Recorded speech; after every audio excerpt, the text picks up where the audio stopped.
कह रहा एक कार्बनिक यौगिक का विश्लेषण करने पर यौगिक का अणुसूत्र C5H10O पाया गया। यौगिक 2,4-DNP से क्रिया करके पीला अवक्षेप देता है। 2,4-DNP से यदि यौगिक क्रिया कर रहा है तो इससे इस बात की पुष्टि होती है 100% यौगिक कोई ना कोई कार्बोनिल कंपाउंड है, और कार्बोनिल कंपाउंड है, पीला अवक्षेप दे रहा है, तो इससे इस बात की पुष्टि होती है कि वह कोई ना कोई ओपन चेन का कोई कंपाउंड है, एलिफेटिक कंपाउंड है। लेकिन Ag2O से क्रिया नहीं करता, Ag2O से क्रिया नहीं करता, तो इससे इस बात की पुष्टि होती है कि यह कंपाउंड एल्डिहाइड नहीं हो सकता है। अब ये क्लियर हो गया, यह कंपाउंड कोई ना कोई निश्चित ही कीटोन है, ठीक है ना। बट I2+ NaOH के साथ पीला अवक्षेप देता है, इससे इस बात की पुष्टि होती है कि कोई ऐसा कीटोन है जिसके पास 3 अल्फा हाइड्रोजन हैं, तो देता है। तो यौगिक की पहचान करो तथा क्रिया लिखते हुए यौगिक की संरचना एवं आईपीसी नाम लिखें। तो देखें जरा विद्यार्थी में सॉल्व करके बताता हूं आपको।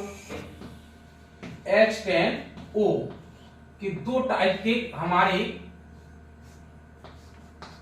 कीटोन्स बन सकते हैं। एक तो ये तुम्हारा CH3 single bond CH2 single bond C+O single bond CH2 single bond CH3। एक हमारा ये बन सकता है CH3 single bond C+O single bond CH2 single bond CH2 single bond CH3। तो तुम देखते हो कि देखो इस कीटोन में ये अल्फा हाइड्रोजन है और ये अल्फा हाइड्रोजन है, इसमें ये अल्फा हाइड्रोजन है और ये अल्फा हाइड्रोजन है।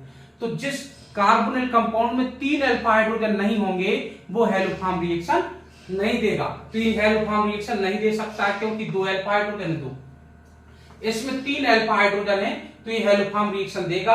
तो ये सिद्ध हो गया कि C5H10O हमारा एक कीटोन है और वो इस टाइप का कीटोन है जिसका आईपीसी नाम क्या होगा 1 2 3 4 5। तो ये हो जाएगा पेंटेन 2-on, ये हमारा आईपीसी नेम हो गया पेंटेन 2-on। अब देखो वो कह रहा है इसकी रिएक्शन भी लिखो, तो रिएक्शन लिख देते हैं हम लोग, ठीक है। CH3 C3H7 C+O plus H2N NH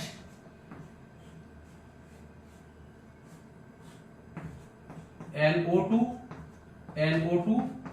ये हमारा 2,4-DNP हो गया।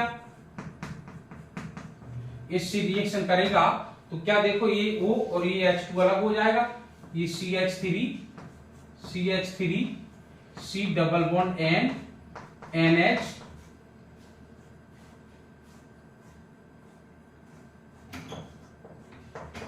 NO2 ये हमारा कंपाउंड बना और ये हमारा पीला अवक्षेप है, पीला अवक्षेप, ठीक है ना। तो इसको नोट करो जरा, ये पीला अवक्षेप आ गया।